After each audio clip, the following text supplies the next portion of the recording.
untuk para korban sendiri nanti dapat apa? Oke, anak-anaknya saya tanggung biaya pendidikannya sampai selesai SMA, bila perlu sampai perguruan tinggi. Pemprov menanggung mereka.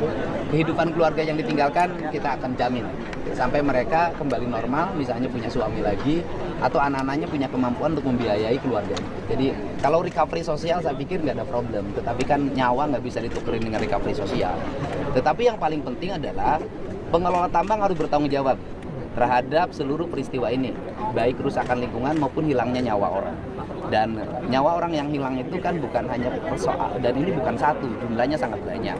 Untuk itu penambang harus bertanggung jawab terhadap peristiwa ini.